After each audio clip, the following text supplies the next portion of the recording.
Break के बाद आपका स्वागत है और आज के एक्सपर्ट स्पीक सेगमेंट में हमारे साथ है गौरव दुबे, फाउंडर और सीईओ लिव लॉन्ग 365, एक हेल्थ टेक प्लेटफॉर्म। हम बात करेंगे कि कैसे टेक्नोलॉजी ओपीडी प्रिवेंटिव केयर मिलकर हेल्थ केयर को ज़्यादा आसान, किफ़ायती और असरदार बना रहे हैं। गौरव, इंश्योरेंस मंत्रा में बहुत स्वागत है आपका। आज आपने हमें वक्त दिया। तो गौरव, मैं शुरुआत आपसे यही करूंगा कि ओपीडी इंश्योरेंस है वो भारत में इतना चलन में नहीं है।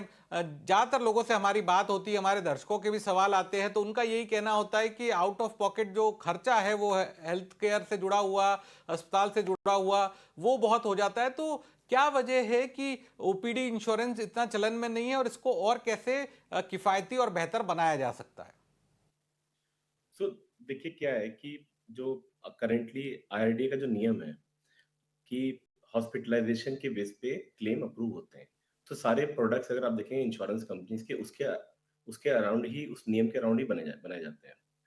हालाँकि धीरे-धीरे कोविड के बाद से ये इंश्योरेंस कंपनी ने एक्सेप्ट करना चालू किया कि जो खर्चे बाहर होते हैं हॉस्पिटलाइजेशन के पहले बाद में और जो दिनचर्या में डेली में खर्चे होते हैं लोगों के, वो काफ़ी सिग्निफिकेंट है, काफ़ी बड़े हैं और उनको इंश्योरेंस प्रोडक्ट के अंदर लाना चाहिए।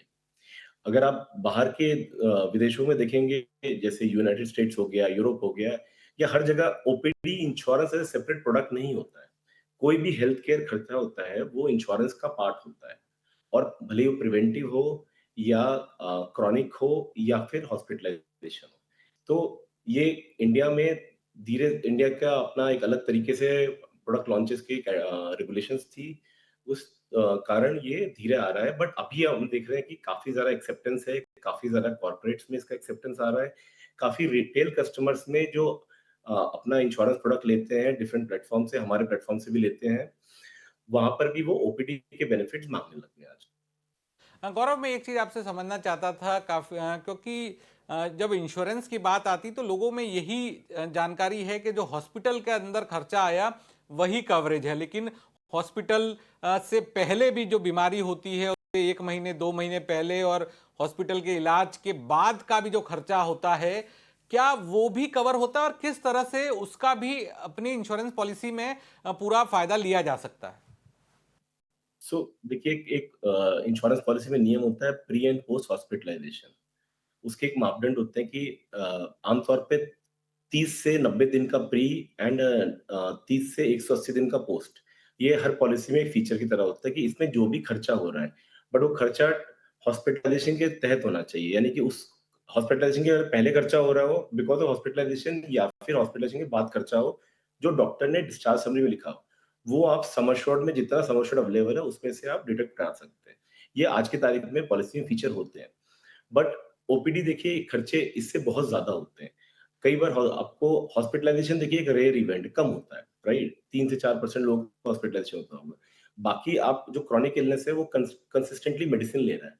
वो कैसे प्लान करेगा अपना एक्सपेंस अगर वो इंश्योरेंस के अंदर नहीं आता है तो।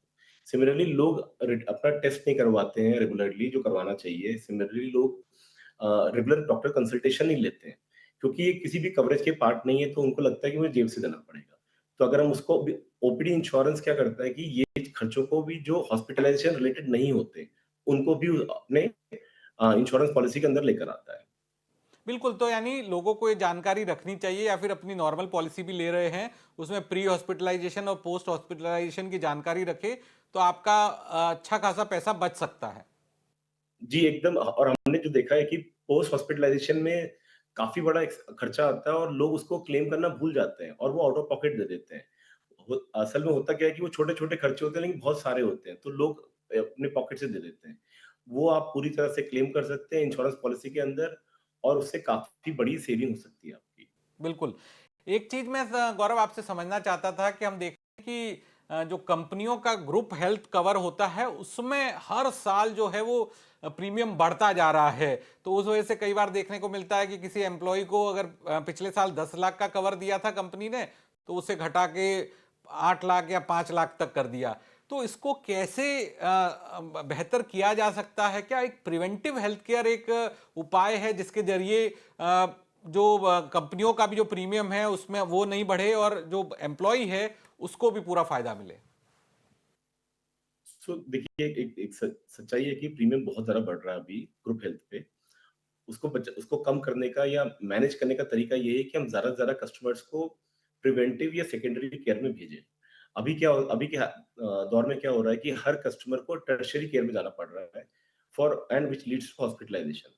वो हमें रोकना है, उसको रोकने का तरीका एक ही है कि प्रिवेंटिव और कंडीशन मैनेजमेंट, 2 चीज़ें। बिकॉज़ क्या होता है कि जो कॉर्पोरेट पॉलिसी होती है उसमें हमें पता होता है कि किसको क्रॉनिक डिजीज़ है, किसको ज़्यादा क्लेम आ रहे हैं, पहले कितने क्लेम आए, किसके पेरेंट्स को ज़्यादा क्लेम आए। तो उनकी कंडीशन को हम ज़्यादा अच्छा मैनेज कर सकते हैं। और दूसरा जो प्रिवेंटिव केयर है, यानी कि लोग अपना प्रोएक्टिवली टेस्ट करवाएँ, ज़्यादा से ज़्यादा लोग। और सरकार ने अभी लेबर कानून लेकर आए, तो उसमें भी उन्होंने 40 के ऊपर को बोल दिया करने को। तो नाउ एम्प्लॉयर्स को उन्होंने और एनकरेज किया है कि ज़्यादा से ज़्यादा प्रिवेंटिव केयर करें, जिससे कि लोग अपना अगर कुछ भी वाइटल्स खराब है, कुछ भी बीमारी का संदेश है, तो वो पहले से जाके अपना प्रिवेंटिव केयर चालू कर दें। उसको बिगड़ने का मौका ना दें, ताकि वो टर्शरी केयर में जाएगा तो क्लेम बहुत बढ़ जाता है और उस चक्कर में प्रीमियम बढ़ते जा रहा है। तो एम्प्लॉयर को भी एनकरेज करना पड़ेगा, लोगों को भी एनकरेज करना पड़ेगा और सरकार को भी एनकरेज करना पड़ेगा। तो आपको लगता है भविष्य जो है वो प्रिवेंटिव हेल्थ केयर का ज़्यादा है, जहां पर लोगों को, इंश्योरेंस कंपनियों को फोकस करे कि भाई अपने स्वास्थ्य को बेहतर रखे तो प्रीमियम भी कम होगा? देखिए, इसमें प्रिवेंटिव के बिना प्रीमियम आपका कम हो ही नहीं सकता। देखिए, क्या है कि भारत एक मैक्रो प्रॉब्लम भारत में क्या है कि हमारे पास जगह कम है, हमारे पास रिस्क कैपिटल कम है, जो हॉस्पिटल बनाने के लिए चाहिए होता है आपको, राइट? आपको फ्री लैंड चाहिए होती है और बहुत सारा लॉन्ग टर्म कैपिटल चाहिए होता है, जो हमारे पास दोनों इतना नहीं है जितना फॉरेन कंट्रीज़ में होगा। तो हमेशा हमारे पास सप्लाई का कंस्ट्रेंट रहेगा, यानी कि इंफ्रास्ट्रक्चर जो टर्शियरी केयर का चाहिए होता है। आज की तारीख में सारा इंश्योरेंस टर्शियरी केयर पे डिपेंडेंट है। इंश्योरेंस को टर्शियरी केयर से प्राइमरी और सेकेंडरी केयर पे लाना ही पड़ेगा, तभी हमारा ओवरऑल कॉस्ट ऑफ इंश्योरेंस कम होगा और तभी एज़ अ सोसाइटी हम फिट भी बनेंगे और प्रोडक्टिव बनेंगे। बिल्कुल। तो किस तरह से गौरव, आप हम अगर हमारे दर्शकों को बता पाए कि इंश्योरेंस, ओपीडी, वेलनेस और होम केयर एक साथ मिलकर काम करे, तो ओवरऑल क्लेम्स कम होंगे और लोगों का प्रीमियम भी कम होगा? सो देखिए, अगर आप हेल्थ केयर को बोलेंगे तो उसमें 3 भाग होते हैं, जो हम जैसे हम हेल्थ केयर को एनालाइज़ करते हैं इंटरनली। एक होता है एकदम प्रिवेंटिव जो सबको करना चाहिए। उसके बाद होता है छोटी-छोटी बीमारियाँ, उसका रेगुलर मेडिसिन लेना, जो आप प्रोएक्टिव केयर बोल सकते हैं। और तीसरा होता है जो टर्शियरी केयर, जहाँ पर आपको तबीयत ठीक नहीं हो सकती, वो कराना ही पड़ेगा, राइट? तो ये अगर प्रिवेंटिव ज़्यादा बनेगा तो आपका और प्रिवेंटिव में मोटा-मोटी 90% आपकी बीमारियाँ हैंडल हो जाती हैं, राइट? तो आपका सेकेंडरी पे कम लोड पड़ेगा।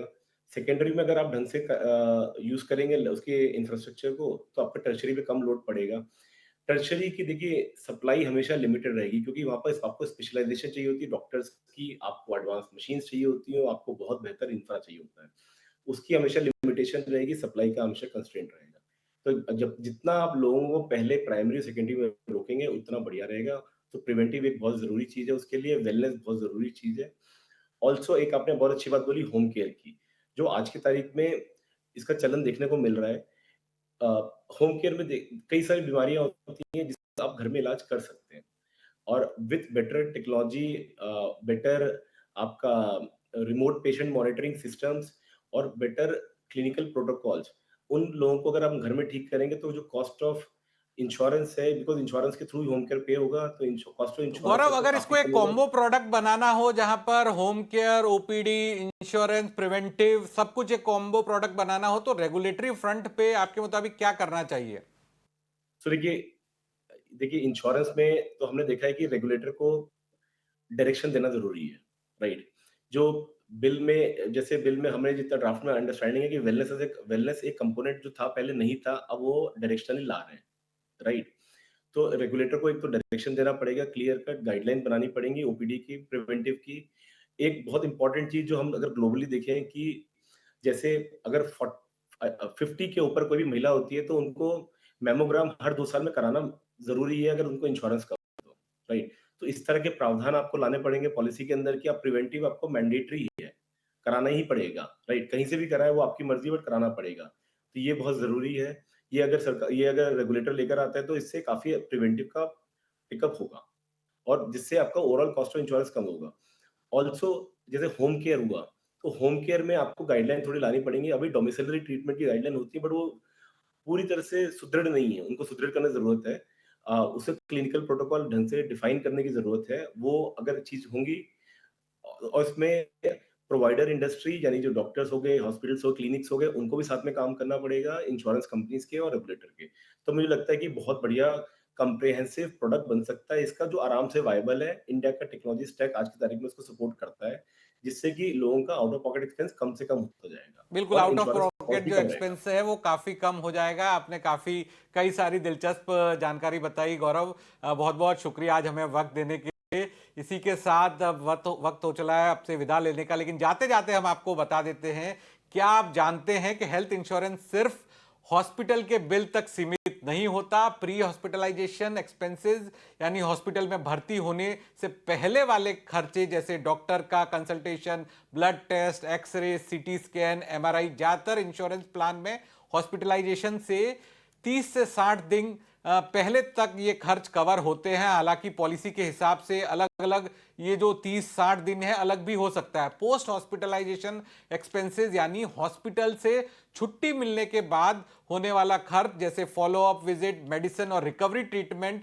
ये खर्चे भी आमतौर पर डिस्चार्ज के 60 दिन से 90 दिन तक मिलता है और कुछ इंश्योरेंस कंपनियों के प्लान में ये 180 दिन तक भी हो सकता है। तो ध्यान रखें, ये खर्च तभी कवर होते हैं जब वे उसी बीमारी से जुड़े हो जिसके लिए हॉस्पिटल में आप भर्ती हुए थे। इसलिए याद रखें, मेडिकल खर्च हॉस्पिटल में शुरू होकर हॉस्पिटल में खत्म नहीं होते। एक अच्छा हेल्थ इंश्योरेंस प्लान आपको एडमिशन से पहले, इलाज के दौरान और डिस्चार्ज के बाद भी सुरक्षा देता है। इसीलिए हम कहते हैं, स्टे इन्फॉर्म्ड, स्टे प्रोटेक्टेड। यही है हमारा इंश्योरेंस मंत्र।